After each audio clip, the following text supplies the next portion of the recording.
ملت اسلامیہ آپ تاریخ کا مطالعہ کیجئے تو معلوم ہوگا کہ اسلام سے پہلے عورت کا کوئی مقام نہیں تھا، عورت کی کوئی عزت نہ تھی، عورتوں کو لوگ نگاہ عزت سے نہ دیکھتے تھے میرے پیارے آقا کے پیارے دیوانوں، بلکہ عورتوں کو صرف نفسانی خواہش کا ذریعہ سمجھتے تھے۔ حالت یہاں تک پھیل چکی تھی کہ بیوہ عورت کو لوگ منحوس سمجھتے تھے، بیوہ عورت کے سایہ سے بھی لوگ دور رہتے تھے، بیوہ عورتوں کو سب نگاہ حقارت سے دیکھتے تھے۔ پیارے آقا کے پیارے دیوانوں، لوگوں کی درندگی یہاں تک پھیل چکی تھی کہ اگر کسی کے گھر لڑکی پیدا ہوتی تو اسے پیدا ہوتے ہی دفن کر دیتے۔ اللہ اکبر! کسی لڑکی کا باپ یا بھائی بننا اس وقت کی سب سے بڑی گالی تھی۔ عورتوں سے جانوروں جیسا سلوک کیا جاتا تھا،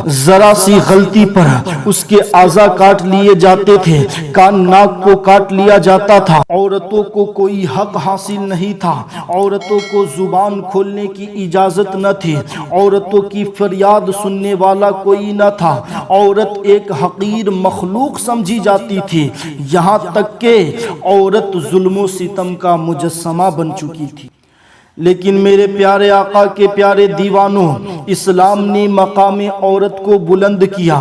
جب پیارے مصطفیٰ اس دنیا میں تشریف لائے، آپ کی بدولت عورت کو اپنا کھویا ہوا مقام مل گیا۔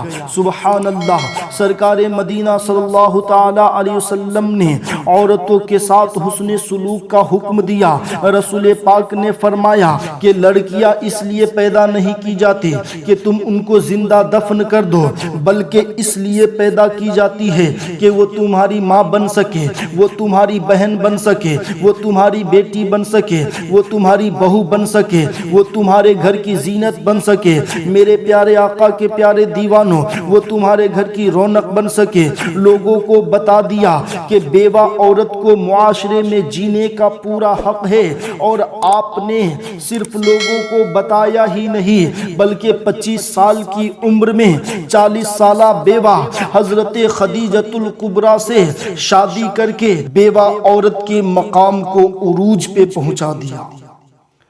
برادران ملت اسلامیہ، پیارے مصطفیٰ صلی اللہ تعالی علیہ وسلم نے لوگوں کو سبق دیا کہ عورتوں پہ ظلم نہ ڈھاؤ، وہ بھی تمہارے جسم کا ایک حصہ ہے، قلب و جگر کا سرور ہے، اس کو نگاہ عزت سے دیکھو کیونکہ وہ تمہارے گھر کی ملکہ ہے۔ اور رسول پاک صلی اللہ تعالی علیہ وسلم نے لوگوں کو درس دیا کہ عورتوں کو منحوس تصور نہ کرو، وہ گھر کی رونق و برکت ہے۔ پیارے آقا کے پیارے دیوانوں، اسلام دنیا میں پھیلنے کے بعد عورتوں کا مقام بلند ہو گیا، عورتوں کا مقام بام عروج میں پہنچ گیا، عورت کو لوگ عزت کی نگاہ سے دیکھنے لگے۔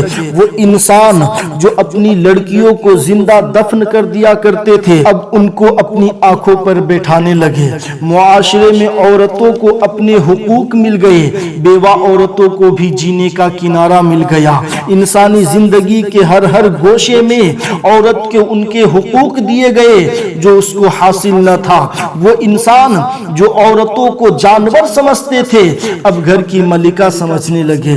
سبحان اللہ! سبحان اللہ! تاریخ گواہ ہے کہ اسلام نے جو مقام عورت کو دیا ہے، جو بلندی عورت کو دیا ہے، جو عزت عورت کو دیا ہے، جو رفعت عورت کو دیا ہے، جو حقوق عورت کو دیا ہے، نہ آج تک کوئی مذہب دے سکا ہے اور نہ قیامت تک دے سکتا ہے۔ میرے پیارے آقا کے پیارے دیوانوں، رسول پاک صلی اللہ تعالی علیہ وسلم سے محبت کریں، کیونکہ دنیا کی جو کچھ بھی نعمتیں ہمیں ملی ہے وہ رسول پاک صلی اللہ تعالی علیہ وسلم کے صدقے و طفیل میں ملی ہے۔ خاص کر عورتوں پر رسول پاک صلی اللہ تعالی علیہ وسلم کا ایسا رحم و کرم ہوا کہ جو جانور سے بدتر زندگی جیتی تھی، آج وہ گھر کی ملکہ بنی ہوئی ہے۔